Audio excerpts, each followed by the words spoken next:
जब ही सर्दी और पाला पड़ने लगता है हमारे पौधों का ग्रोथ रुक जाता है और हम पौधों को ठंड से बचाने के उपाय ढूंढने लगते हैं। इसी समस्या से निपटने के लिए आज मैं पौधों के लिए गर्म खाद बनाने जा रहा हूँ। साथ ही साथ यह भी बताऊंगा कि पौधों को ठंड से बचाने के लिए क्या सावधानी बरतनी चाहिए। यहाँ हम दो खाद का प्रयोग करेंगे, सरसों खली की खाद और मूंगफली की खाद। दोनों की तासीर गर्म होती है। यह खाद हम 20 पौधों यानी 20 गमलों के लिए बनाने जा रहे हैं। यहाँ हम सूखी खाद और लिक्विड खाद दोनों का तरीका बताएंगे। पहले हम लिक्विड खाद बनाएंगे। लिक्विड खाद बनाने के लिए एक पॉट लें, उसमें 50 ग्राम सरसों की खली डाल दें। अब इसमें 1 लीटर पानी डाल दें। यह खली 4 से 5 घंटों में घुल जाएगी। अब इसे एक ढक्कन से ढक दें। बर्तन को टाइट बंद ना करें। अब इसे कमरे के अंदर रख दें। एक दूसरा पॉट लें। अब इस पॉट में भी 1 लीटर पानी डाल दें। यह जो खली आप देख रहे हैं यह मूंगफली की खली है। मूंगफली की खली स्वाद में मीठी होने के कारण इसे मीठी खली के नाम से जाना जाता है। इसकी भी 50 ग्राम मात्रा 1 लीटर पानी में डाल दें। हम नहीं चाहते कि किसी भी तरह से हमारे पौधों पर चींटियों का प्रकोप हो, इसलिए इसमें हम 2 चम्मच नीम की खली भी डालेंगे। वैसे नीम खली नहीं डालेंगे तो भी कोई भी रिस्क नहीं है। वैसे हम यहाँ एक्स्ट्रा सेफ्टी के लिए नीम खली को डाल रहे हैं। नीम खली पानी के ऊपर तैरती नजर आ रही है, थोड़ी सी इसे मिला लें। बाकी जो मूंगफली की खली है 4 से 5 घंटों में आसानी से घुल जाएगी।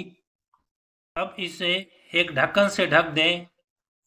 ढक्कन को टाइट बंद न करें और इसे कमरे में रख दें। 12 घंटे बाद सरसों खली वाली पॉट के ढक्कन को हटाकर लिक्विड को एक छड़ी के माध्यम से अच्छी तरह से मिक्स कर लेंगे और पुनः ढक्कन से ढककर रूम के अंदर रख देंगे।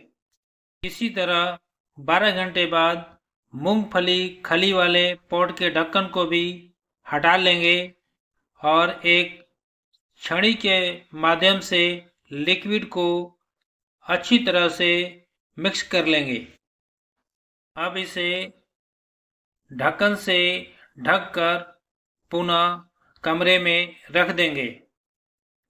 फिर अगले 12 घंटे बाद यानी खली डालने के 24 घंटे बाद पॉट के ढक्कन को हटाकर लिक्विड को अच्छी तरह से मिला लेंगे।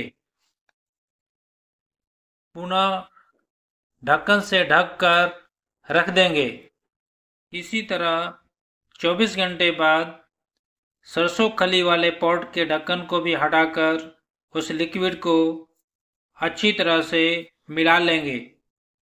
पुनः इसे ढककर रख देंगे। 48 घंटे बाद यह खाद बनकर तैयार हो जाता है। हमने 1 लीटर सरसों खली वाला खाद और 1 लीटर मूंगफली वाला खाद बनाया था, यानी 2 लीटर खाद हमने बनाया था। अब इसके 10 गुना यानी 20 लीटर पानी एक बाल्टी में ले लेंगे। अब इन दोनों लिक्विड खाद को बाल्टी में डाल देंगे। ये दोनों खाद में एनपीके के अलावा सारे न्यूट्रिएंट पाए जाते हैं। ये दोनों खाद आपस में मिलकर पौधे के इम्यूनो सिस्टम को काफी स्ट्रांग बना देते हैं। ये दोनों खाद मरे हुए पौधे को भी जिंदा करने की शक्ति रखते हैं। अब इस लिक्विड को एक स्टिक के मदद से अच्छी तरह से मिक्स कर लें। इस खाद को यदि आप बिना डाइल्यूट किए पौधों पर देंगे तो पौधा तुरंत ही ओवरडोज से सूख जाएगा। अब यह हमारा खाद पौधों में देने के लिए बिल्कुल तैयार है। 1 लीटर की मात्रा बड़े पौधों पर दें और छोटे पौधे हों तो आधा लीटर से ज़्यादा की मात्रा न दें।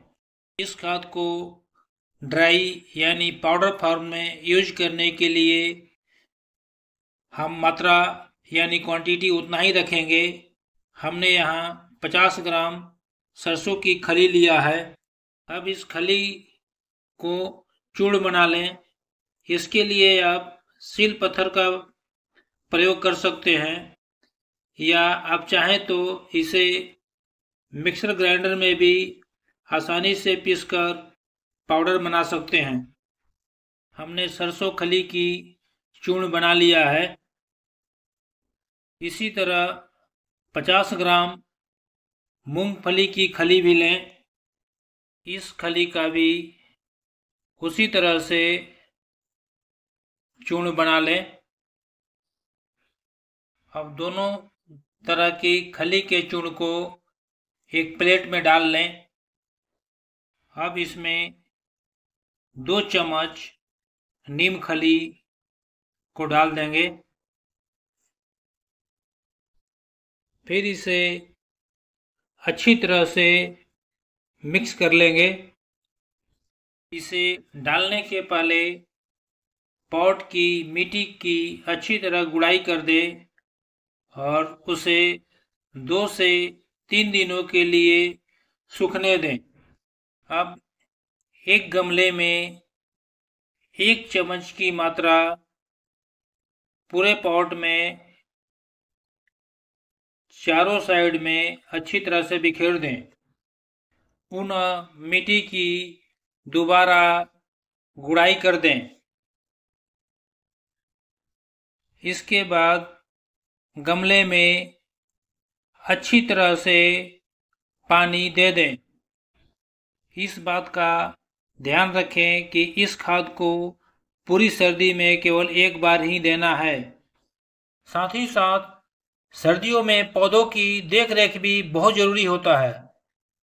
जैसे पौधों को रोजाना पानी न दें। जब मिट्टी बिल्कुल सूख गई हो तभी पौधों में पानी दें। सर्दियों में प्लांट्स की ट्रिमिंग कर देना बेहतर होता है। इससे वे पतझड़ के बाद तेजी से विकसित होते हैं। इसीलिए पतझड़ आने से पहले पौधे की ब्रांच प्रूनिंग कर दें। सर्दियों में धूप की कमी से ज़्यादातर पौधे दम तोड़ देते हैं। पौधों को ऐसी जगह पर रखें जहां धूप की आवागमन हो। सर्दियों में पौधों की कम से कम खाद दें। यदि आप लिक्विड खाद देते हैं तो उसे डाइल्यूट करके ही दें। सर्दियों में पौधों का पुनर्रोपण न करें, यानी एक गमले से दूसरे गमले में शिफ्ट न करें। यदि सर्दियों में पुनर्रोपण करते हैं तो जड़ों को सेटल होने में काफ़ी टाइम लगता है और सेट होने का चांस भी कम रहता है। इसी तरह की महत्वपूर्ण जानकारी के लिए वीडियो को लाइक करें और चैनल को सब्सक्राइब करें। धन्यवाद।